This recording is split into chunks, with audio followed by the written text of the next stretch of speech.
Hari Om Tat Sat. Welcome to Swami Jyotirmayananda Society, our journey to self-realization. Please subscribe for the mystical meanings and to enjoy daily satsang with us. We are currently exploring the book The Mystery of the Soul, Katha Upanishad, commentaries by Swami Jyotirmayananda ji, narrated by myself, Swami Nikhilananda.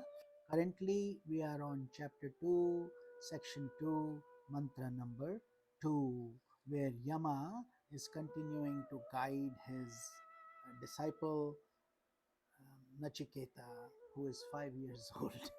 In the sacrificial performance of life, the Hota is called the sacrificer, the one who is doing the yajna.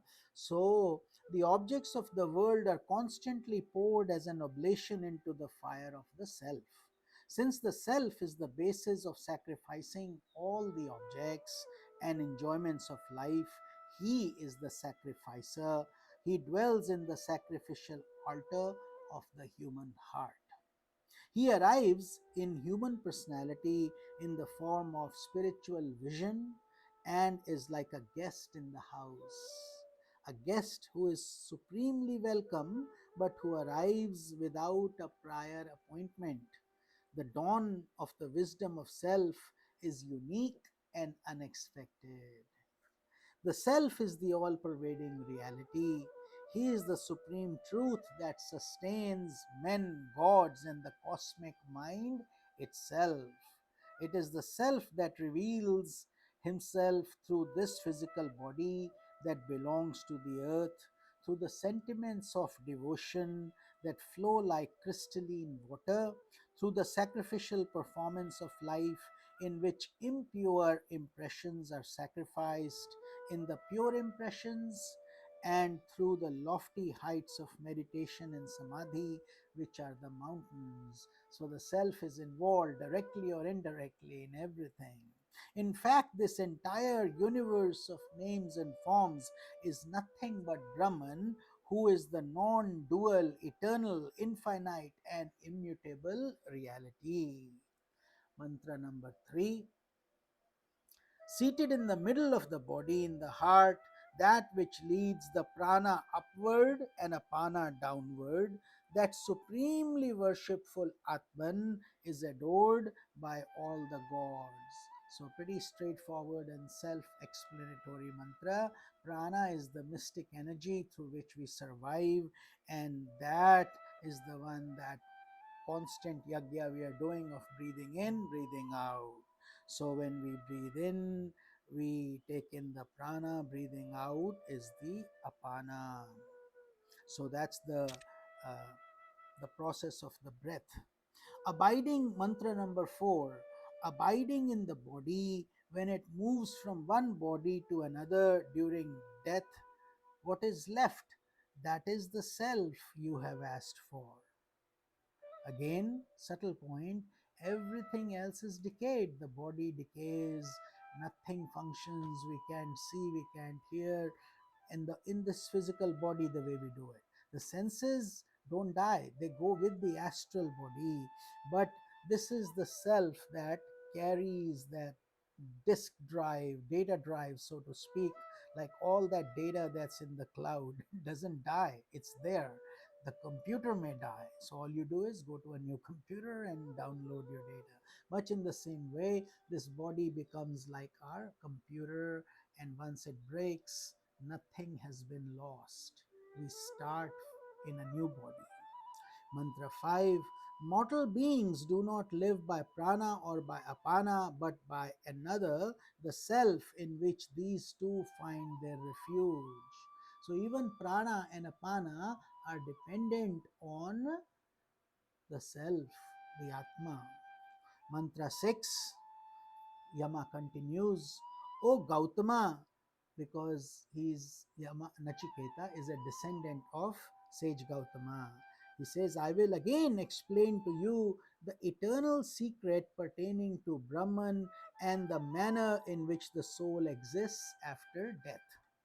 In these mantras, Lord Yama gives some practical hints to help one ascertain the nature of the self.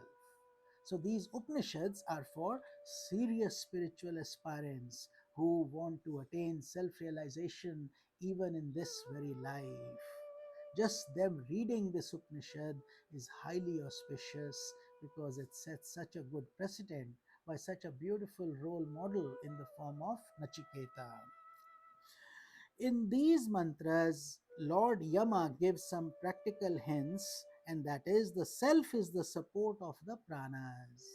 The pranas need the base, and that base is the self.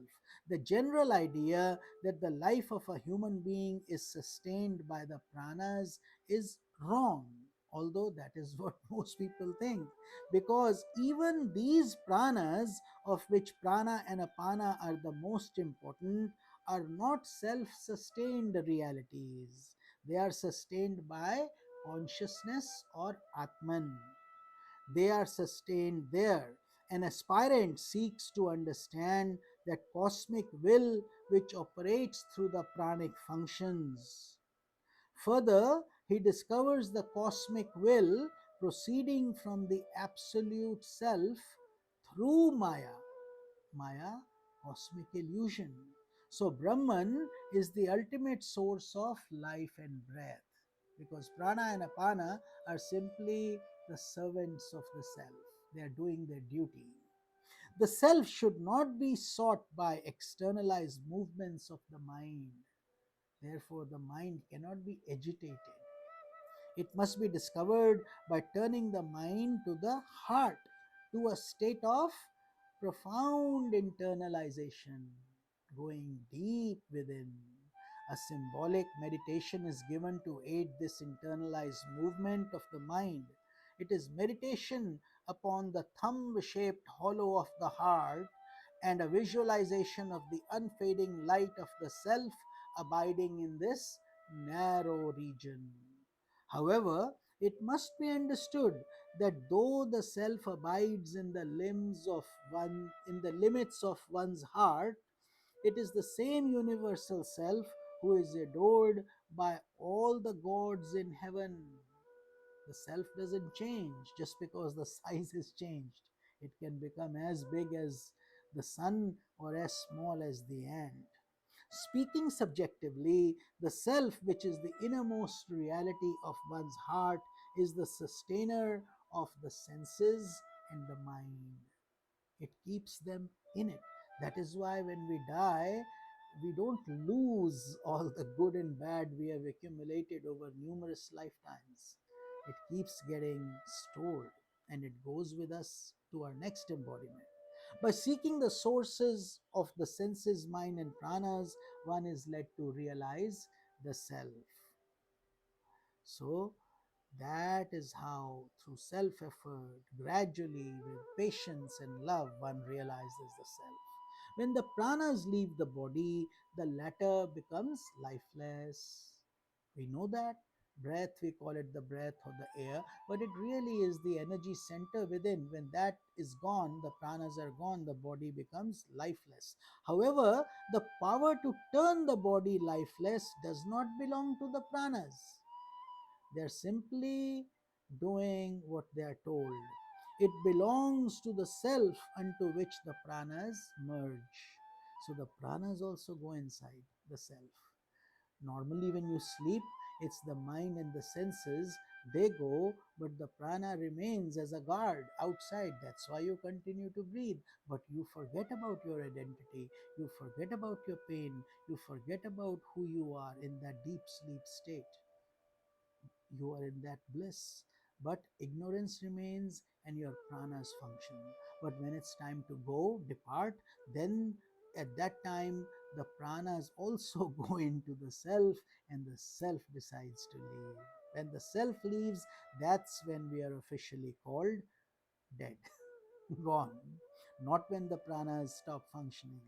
Human beings, therefore, are sustained by that self which is other than the pranas.